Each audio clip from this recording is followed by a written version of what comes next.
नमस्कार मित्रांनो, आपल्यापैकी अनेक लोकांना अभिनय शिकायचा आहे, ॲक्टिंग करायचं आहे, सिनेमात जायचं आहे, मालिकेत काम मिळवायचं आहे, वेब सिरीजमध्ये स्वतःला बघायचं आहे.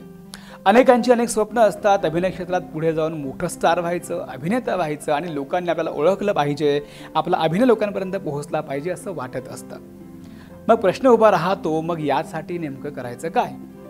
तुमच्यापैकी अनेक लोक हा विचार करतात की आपल्याला त्यासाठी अभिनय क्लास करण्याचे गरजेचं आहे का? त्यासाठी एखादा ॲक्टिंगचा वर्कशॉप जॉईन करणं गरजेचं आहे का? किंवा एखादा प्रशिक्षक आपल्याला हवा आहे का? अभिनयाचा गुरु एखादा हवा आहे का? असे अनेक प्रश्न आपल्या समोर असतात. आणि मग आपण एखाद्याला विचारतो की कुठे ॲक्टिंगचा क्लास आहे का? कुठे कोणी ॲक्टिंगचा वर्कशॉप घेतं आहे का? आणि त्यासाठी आपले प्रयत्न सगळे सुरू होतात. बऱ्याचदा आपण यूट्यूबवर सुद्धा शोधायला लागतो की ॲक्टिंगचे क्लासेस कसे असतात, ॲक्टिंग कसं शिकलं पाहिजे, कसं केलं पाहिजे, अशा अनेक गोष्टी आपण शोधत असतो. आज मी नेमकं तुम्हाला हेच सांगणार आहे की ॲक्टिंग म्हणजे काय, व्हॉट इज ॲन ॲक्टिंग. तर मित्रांनो, ॲक्टिंग म्हणजे काय? तर ॲक्टिंग म्हणजे शब्दशः जर आपण विचार केला तर ॲक्टिंग म्हणजे तुम्ही केलेली एखादी उत्तम क्रिया म्हणजे ॲक्टिंग. आता बघा, ॲक्ट प्लस ING असं जर आपण त्याची फोड केली सो ॲक्टिंग आपण बोलू शकतो. त्यालाच मराठीमध्ये अभिनय असं म्हणतात. सो अभिनयाची फोड जेव्हा आपण करतो तो अभि आणि नय ह्या दोन शब्दांपासून तयार झालेला शब्द आहे अभिनय. मग अभिनय म्हणजे काय? तर अभि म्हणजे याचा अर्थ होतो कथावस्तू आणि नयचा अर्थ होतो नेणे.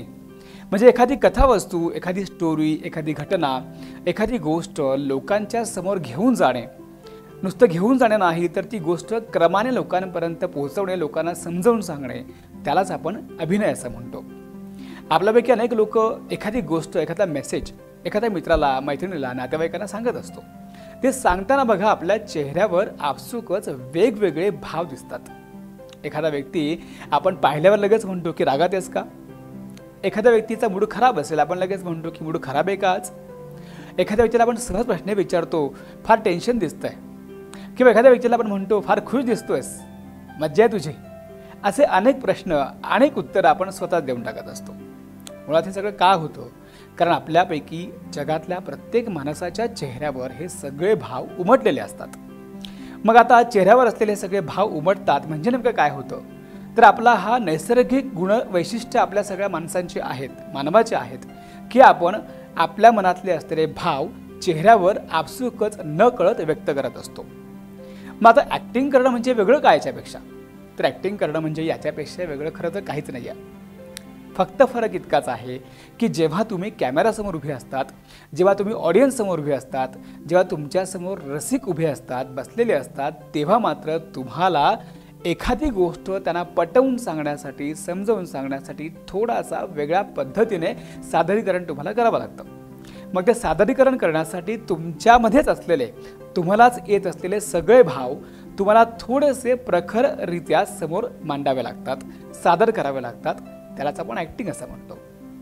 मुळातच ॲक्टिंग ही शिकण्याची कला आहे का, हा प्रश्न अनेक लोक विचारतात. मुळात ॲक्टिंग शिकण्याची कला नाही आहे, पण ॲक्टिंगचं, अभिनयाचं तंत्र मात्र शिकण्याची गरज आहे. उदाहरणार्थ, रंगमंचावर वावर करत असताना आपली बॉडी लँग्वेज कशी असायला पाहिजे, आपला आवाज किती कमी जास्त असला पाहिजे, आपले अभिनय किती कमी आणि जास्त असले पाहिजे, आपले हावभाव कसे असले पाहिजे, एखादा पातानुरूप आपला आवाज कसा बदलला पाहिजे, या अनेक तांत्रिक बाबी तुम्हाला कळल्या, हे तंत्र तुम्हाला कळलं की तुमचा अभिनय हा उत्तमरित्या लोकांपर्यंत पोहोचतो. तीच गोष्ट आपण कॅमेऱ्यासमोरची घेऊयात. कॅमेऱ्यासमोर काम करत असताना तुम्ही नेमकं कसं उभं राहिलं पाहिजे, कशा पद्धतीने तुमच्या मुवमेंट असल्या पाहिजेत, एखादा पर्टिक्युलर क्लोज शॉट असेल, मिड शॉट असेल, वाईड शॉट असेल, तो देताना तुमच्या बॉडी लँग्वेजचा, चेहऱ्याचा आणि अभिनयाचा कसा उपयोग तुम्ही केला पाहिजे, याचं तंत्र आपल्याला शिकता आलं पाहिजे. हे तंत्र शिकण्यासाठी म्हणून तुम्हाला अभिनयाच्या कार्यशाळा असतात, ॲक्टिंगचे क्लासेस असतात. आता प्रश्न पडतो की ॲक्टिंगचा क्लास नेमका करायचा कुणाकडे? आपल्या अवतीभोवती असंख्य क्लासेसची नावं आपल्या डोळ्यासमोर असतात. आपल्या अवतीभोवती काही लोक, या सिनेमात काम करणारी नट, नटी आपल्यासमोर दिसतात. अनेक आपल्याला दिग्गज लोकांची नावं माहिती असतात. पण यातूनच आपल्याला परवडण्यासारखा एखादा गुरु या नाट्यक्षेत्रातला, कलाक्षेत्रातला, अभिनय क्षेत्रातला जर मिळाला तर आपण नक्कीच त्याला भेटलं पाहिजे, त्याच्यासोबत आपण राहिलं पाहिजे आणि त्याच्याकडून आपण अभिनय शिकून घेण्याचा प्रयत्न केला पाहिजे. अभिनय शिकायचं म्हणजे काय, तर अभिनयाचं तंत्र आपण शिकून घेतलं पाहिजे आणि हे तंत्र तुम्हाला जर का आलं तर मग तुम्हाला कुठल्याच ऑडिशनमध्ये कोणीच फेल करू शकत नाही, म्हणजेच तुम्ही उत्तम अभिनेता होऊ शकतात।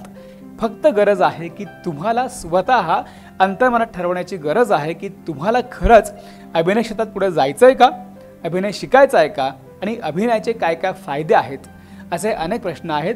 त्या प्रश्नांची उत्तरं देण्यासाठी मी पुढच्या भागात तुम्हाला पुन्हा एकदा भेटणार आहे आणि तेव्हा मात्र अभिनय म्हणजे काय, अभिनयाचे रस कोणते कोणते आहेत, अभिनयाचे नवरस जे आहेत त्या नवरसांची इत्थंभूत माहिती आपण सगळी मिळवणार आहोत। त्यासोबत कॅमेऱ्यासमोर काम करताना आपण कसं असलं पाहिजे, नाटकात काम करताना कसं असलं पाहिजे, बॉडी लँग्वेज आपण कशी ठेवायची आहे, या सगळ्या प्रश्नांची उत्तरं आपण हळूहळू जाणून घेणार आहोत। यासाठी मात्र तुम्हाला कोणत्याही प्रकारचं शुल्क देण्याची गरज नाही आहे, कारण हा व्हिडिओ तुम्हाला निःशुल्क उपलब्ध आहे। या व्हिडिओतून तुम्हाला जास्तीत जास्त माहिती मिळणार आहे आणि मात्र तुम्हाला जर प्रॅक्टिस करायचं असेल, सराव करायचा असेल, कारण अभिनय ही कला अशी आहे की तुम्हाला वाचून पाहून येते, पण त्याहीपेक्षा ती कला प्रत्यक्ष कृती केल्यानंतर जास्त अवगत करता येते आणि प्रत्यक्ष कृती करण्यासाठी नक्कीच आम्ही आमच्या क्लासेसमध्ये उपलब्ध आहोत तुमच्यासाठी। जर खरंच तुम्हाला मनापासून शिकायचं असेल तर आपण नक्कीच जो नंबर दिला आहे खाली त्या नंबरवर आपण कॉन्टॅक्ट करायचा आहे आणि अभिनयाच्या कार्यशाळेत सहभागी व्हायचं आहे। पुढच्या वेळी भेटूयात पुन्हा अशाच एका वेगळ्या विषयासह।